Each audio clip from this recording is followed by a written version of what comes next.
And I'd like to welcome Dirk Pretorious today.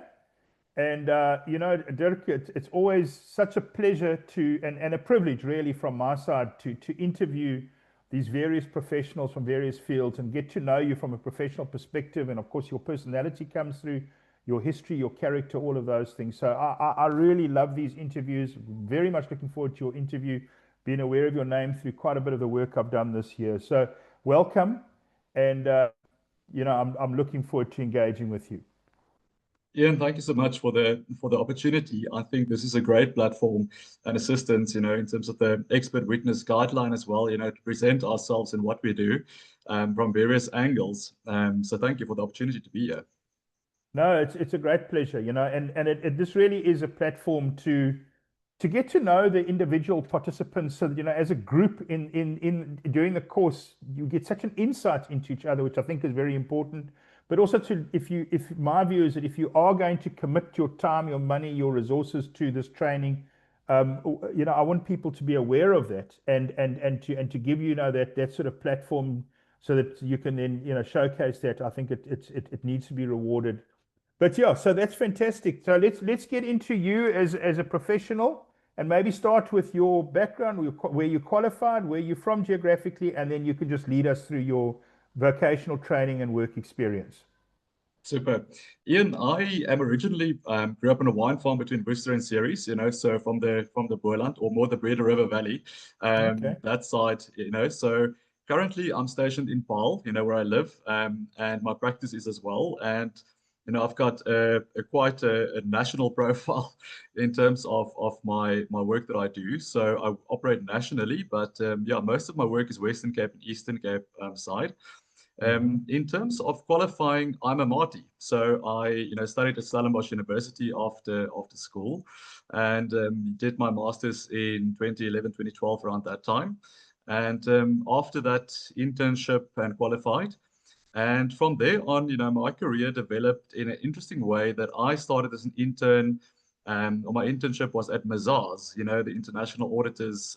So it was a great journey in terms of, stepping into a multinational company quite early in my life and getting that exposure. So after that, I became involved in medico-legal work after that. And I was lucky enough to be trained, in initially, by an actuary. So, the foundation of understanding the push and pull forces of what industrial psychologists do. And, as, we write report, I'm very much aware of those push and pull forces and the impact on the quantum, ultimately. Yes. So it's great, as an industrial psychologist to have that background and to understand it, in a detailed manner. And understand the actuarial approach, and how that works. After that, after I initially started my career, I started my private practice, and I was then lucky enough to, have my practice outsourced by EOH Health in that time. Initially Human Capital Solutions, and then I got involved in a different division called EOH Health. That does vocational health, workman's comp and those type of things. And within that, we started a medico-legal division specifically for industrial psychology, because what we sat with at that time was the fact that, the company did a lot of work for the Road Accident Fund, for instance, but they didn't offer industrial psychology services. So with the occupational doctors, it became a bit of a natural flow in terms of what we do. So I then got the contract in that time to work on the panel of medical experts as a defendant, with Life Healthcare and EOH, and then EOH was bought over by Life Healthcare, just to make that jump and explain that, how they integrated later. But from EOH Health, I went over then to Life Healthcare, and the division carried on. Now, this was a fantastic opportunity because now I sat in a division as an industrial psychologist with doctors, occupational therapists, radiologists, orthopedic surgeons, and a lot of the issues that we sit with in personal injuries is also workplace injuries. Same concept. How does the injury affect someone's ability to work? So it was an amazing time, to develop and start that way. And for the Road Accident Fund, I operated nationally. So At that time, I testified in all the high courts in South Africa, in all 9 provinces, and it was a very busy time of my life in terms of being everywhere. And And after what age were yes, you at that stage, Dirk? probably about 30, 32 Yeah, around there. I Yeah. thought so. Yeah, that So phase of your career and of your profession, it's yes, very busy. You're learning, you're growing quickly. All that. extremely. Yeah, yeah, I know Yes. that. Yeah. So, I say to someone, there was a time when I flew between 2 provinces, having to be in 2 high courts on the same day. It's very I know. difficult. So the agency over my diary was I lost that for a period. But when you love what you do, you don't mind it. It energizes you. No, So no, no, no. And um, it's a buzz of that accelerated learning over a period of time, and you ab- start feeling that skill coming. It's very, very. yes, Yeah, yeah, yeah. I had a similar absolutely. experience where I worked for a long time in the Eastern Cape, Transkei in the Eastern Cape, and then we used to charter from Durban to Umtata. I used to call it the charter to Yes. Umtata. And we would fly in the morning, finish the matter, and fly back. By 12 o'clock, we've been there, done that, come back, got the T-shirt, and then do that again. That was a Monday, the Wednesday, we do that again. So, and then, Absolutely. the commercial flights around the country. And that whole phase of my life, now I very much understand that. And then I cut Yeah. down on it after it was too much. But anyway. I think the one skill that I learned is to work on my lap anywhere, whether it's a plane or Yeah, a, or even a sidewalk, you have to get work done in the process. So, important. so yeah, it was a great learning curve and a steep learning curve, especially in the beginning. Mhm. But it also made me very comfortable with the process. I think the Yeah, 10,000 hours that I've yeah, put in, yeah, especially at that rate and intensity, definitely contributed to cope within the system, because I think yeah. there is a high level of anxiety, as a professional within the sphere of work that we do, given the scrutiny, of our reports and our opinion. Yeah. So, but yeah, so to continue, after I left EOH, Life Healthcare, my apologies, around, it was just before COVID, because the contract of RAF at that stage stopped. And yeah, then I went on, again with my practice and, getting really into more plaintiff work, I think, at that time. And I've carried on with that since, so up to now, I've mainly done, plaintiff work, but there's also a lot of defendant work. But I would say the balance in my work has shifted, from between the two. The majority now is more plaintiff work than defendant work. But that's my story. So, Yeah. my practice has been running successfully, doing, as an expert witness, doing loss of earnings, loss of support, in all the spheres, whether it's road accidents, medical negligence, police, wrongful arrests, anything like that. So it's the whole domain. The whole thing, the whole scope of it. I know it's quite extensive scope, and wrapped up within that is all sorts of sort of sub disciplines and skill sets that you need to learn, understanding principles, understanding approaches, different perspectives, etc. And it's amazing, like you talk about plaintiff versus defendant Mm, work, and maybe you can just comment, having been both sides of the fence. I have as well. I haven't been both sides of the fence as far as RAF work is concerned, but in my medical malpractice mm, practice there I have a plaintiff and defendant. But I'd be interested to hear your insights in differences between mm. approach and experience and skills needed between plaintiff work and defendant's work. Look, ultimately, the report is unbiased, and you shouldn't, really have a different an approach to your work. But I do think that if you are, working as a defendant, it's important to have the ability to scrutinize and to be, very aware, of what the differences is in the case. To understand, what you're defending, and what are the principles where you can give leeway in certain instances, and where are the issues that are really unsupported, to a certain extent. But I do find, just an experience in the country, that there is a bigger support from the legal side in terms of preparing a case, just my experience, as a plaintiff, than versus a defendant, especially getting involved with the road accident fund work.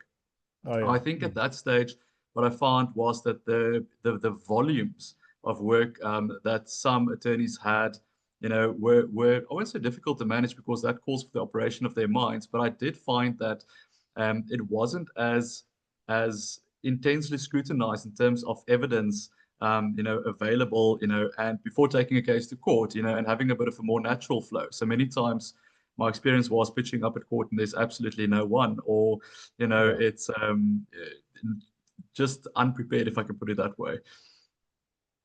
Yeah, absolutely. No, look, I think that's quite right. I think there's quite a stark difference really in RAF work from that point of view. We obviously we often run RAF trials where we have no experts on it. As a plaintiff, on the plaintiff side, we have no experts for the defendants, and that can also, in a funny way, put pressure on the system because, for instance, not so much at the trial. Well, even at the trial stage, like often what you're dealing with is requests for adjournments engineered by the defendant because now they're not ready. And then the judge sort of sympathizes because the judge wants to do justice.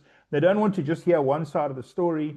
And then it's really incumbent on me as an advocate to sort of set the scene as to the injustice which would be done if there's an adjournment, and that the lack of preparation is the defendant's fault, send a message out, all of that sort of thing. And that takes quite a lot of background. And the cost, absolutely. I mean, and then you wait so long for trial dates. Now it's come up quite a bit in the course. Now you've got stale reports, superannuated reports. You've got to go back and get addendum reports, all that type of thing. So all of that plays a role, and those are factors which counsel for the plaintiff can use to their advantage.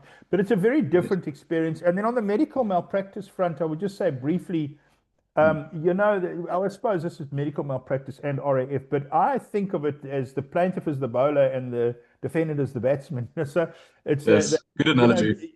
They're trying to. The defendant has got to prevent and is looking to now change tack, is looking for any weakness. The plaintiff's got to make sure that they cover all bases, So there is a difference in mindset. But of course, the point you made is very important. At the end of the day, it's got to be objective. It's got to be unbiased. You've got to be happy to give that same report, whether you're instructed for the plaintiff or the defendant. Yes. And I think, Ian, there's also real world outcomes. I think our legal system and delays of cases, not being prepared, there's real world outcomes for that victim, So, the justice system sometimes, isn't always, given the overwhelmed nature of the court, I think that we do have an issue in the country that must be addressed from that perspective. No, well, very much so. And I mean, that is a very, very real, and you're quite right to raise this. From a real world outcome and absolutely spot on. I totally agree with you. The effect this has on plaintiffs in RAF cases and for the fund at an institutional level, which is a very, very important component of our legal system. But something like the reported judgments say 95% of civil cases are RAF claims. So that's really your whole civil system, bar 5%. Indeed. So it's our whole civil justice system is RAF related. And to the extent that the RAF functions well, we're delivering justice to people, which is obviously what everybody wants to do. And so there's that challenge. And then what has come up now is how do we deal with this delay in getting court dates? 5-7 year delays is completely unacceptable. I know senior judiciary taking it very seriously. And now we've got that mediation initiative up in Gauteng that we're all watching so closely to try and address it. Is that going to work? Is that viable? Is it going to work in practice? And I watch that quite closely. So that's very interesting development.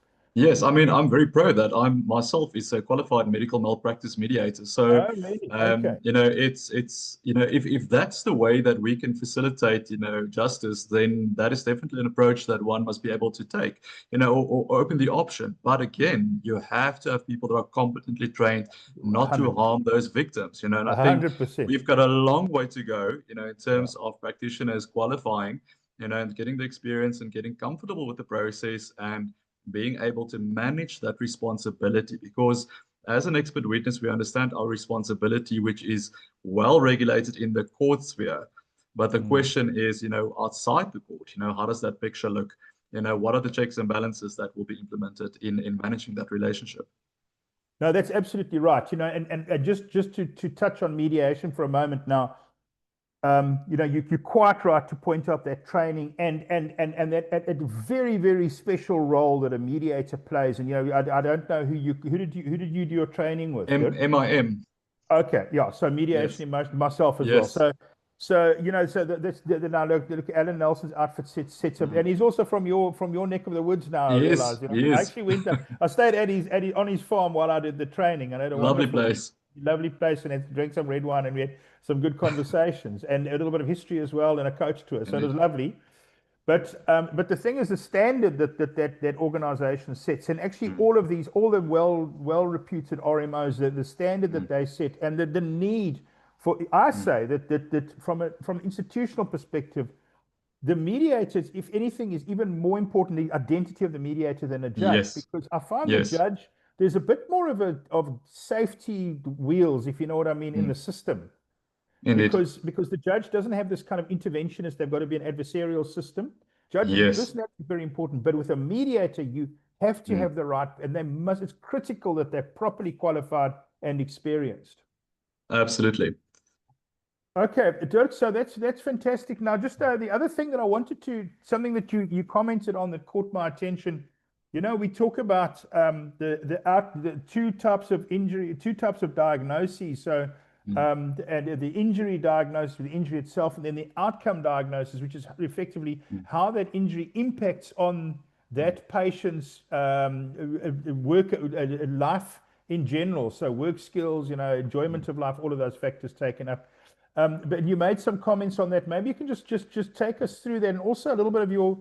I was very interested that you were trained initially with actuaries and then came into the Mm. IP sphere.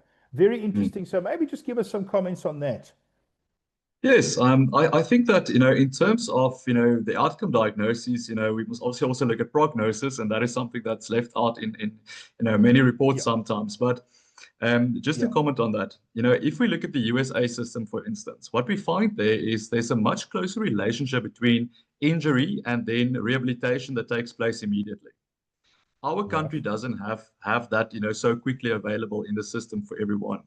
And I think when it comes to outcome diagnosis, 4 or 5 years or even 2 years after an accident, that weather window of opportunity to assist, in order to manage that patient's injury to a point where it's rehabilitative quickly enough, to have a positive impact is sometimes so delayed.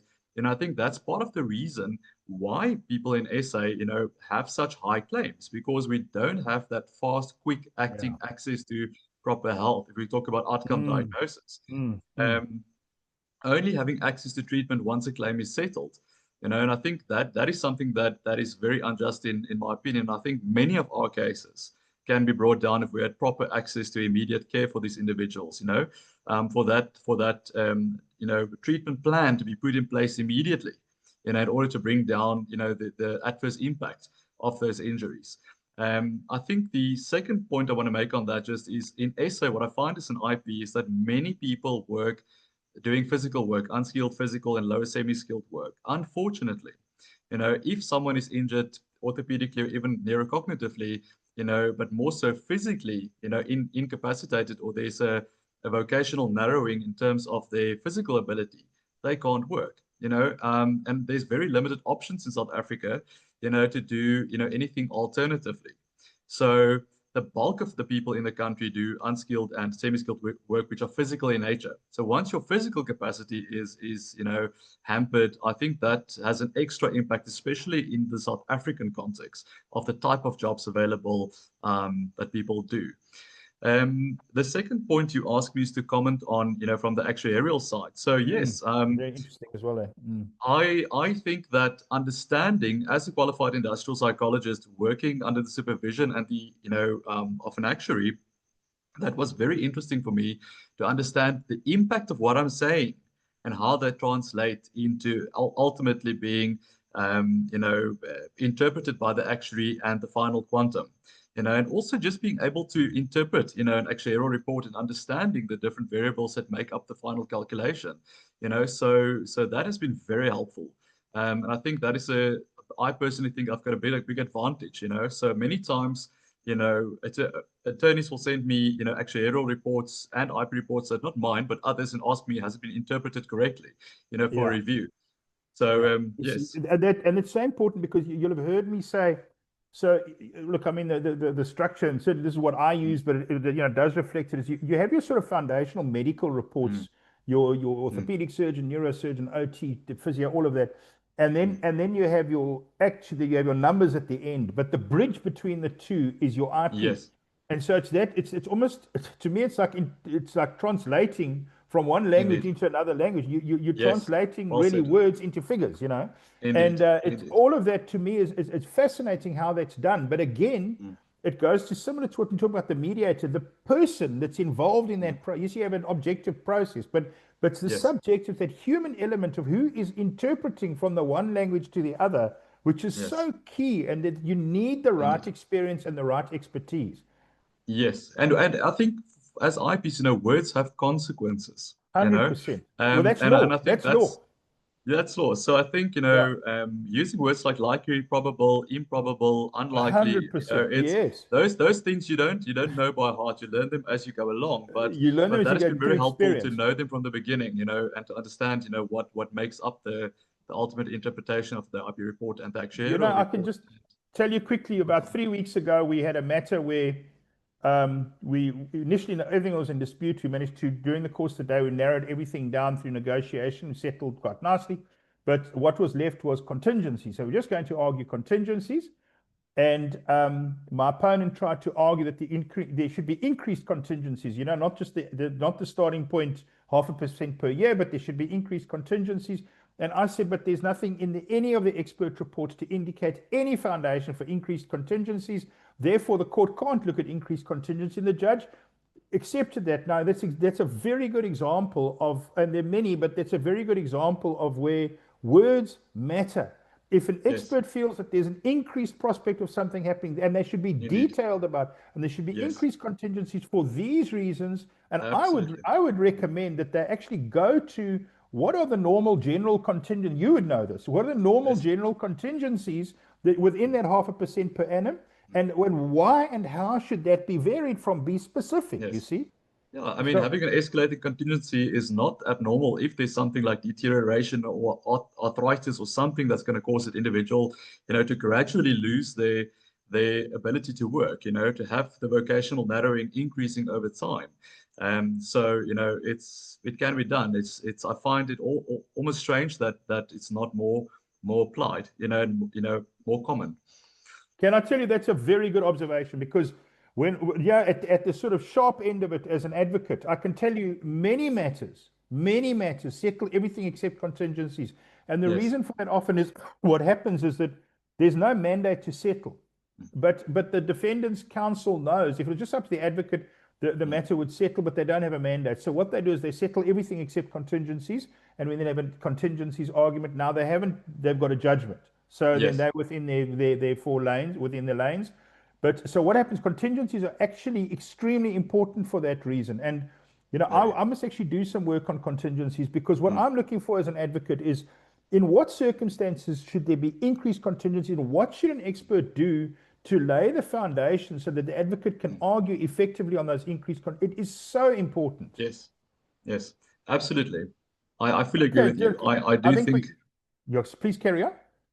I do think that is something that must be brought, more into the fore, in terms of especially the industrial psychologist report, if there is motivation for that, and highlighting those principles that the advocate can use, because ultimately you don't want a situation where you say someone can continue to work, and if there's going to be complexities in the future, especially, after what I find that's absent in many reports, if there's a knee replacement or a hip replacement or something like that, normally there must be what we call limb preservation. And that limb preservation obviously means that you're going to have even an increased, vocational narrowing in terms of what you can do in order to preserve the limb functioning and avoid further replacements. So Right. yeah, there's definitely a gap there. Fascinating. No, very, very interesting. And that's absolutely spot on. You see, and now this thing of this IP's report, and I think you would have heard me say during the course of the training that when I get a brief, the Mm, first report I go to is the IP's report. The first thing I mm. do is the conclusion, because it Yes. gives me, in a nutshell, a good IP's report gives me that it's like I'm looking from a bridge. I'm looking into Mm, that area, which is the medical side, looking into that area, which is the financial side. And at the end of the mm. day, remember that the order that you take in court is in numbers, really. I mean, that's words, Yes. but really what we're settling is figures. So it's Yes. that translation, and it's the IP's report is the bridge. And so the Indeed. IP's report is absolutely crucial. Should bring everything together.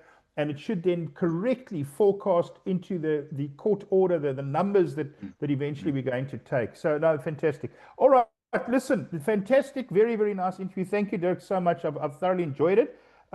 Any concluding remarks from your side? Yes, I think that as IPs, what is important, I think I've also again learned this through your expert, witness guideline that you've compiled, is that although one can't control, the quality of your expert, you can control the minimum standards of what's required within the report of a practitioner. Myself at the moment, I'm busy compiling, for a leading university, postgraduates, the medico-legal training program, medico-legal psycho training program. Oh, very interesting. That I will be launching next year. And I think it is so important, that if you can't, like I said, control the quality or the experience of your expert, you can set a minimum standards for every, sphere of the expert to make sure that they have addressed certain elements within that report. Like the uniform rules of the court, there must be Absolutely some right. kind of guideline. And that is Absolutely. absent in all the different experts. We all write in our own templates and we've all compiled them, learning from others. But I think there's lots of work to do there to bring a certain standard. And let's call it the standard of care, Yeah, and well, I mean, due that's absolutely diligence right. It's exactly what it is. in that Exactly. process. So yeah, I think it's brilliant, and I absolutely, think very highly of the work that you've compiled in your book.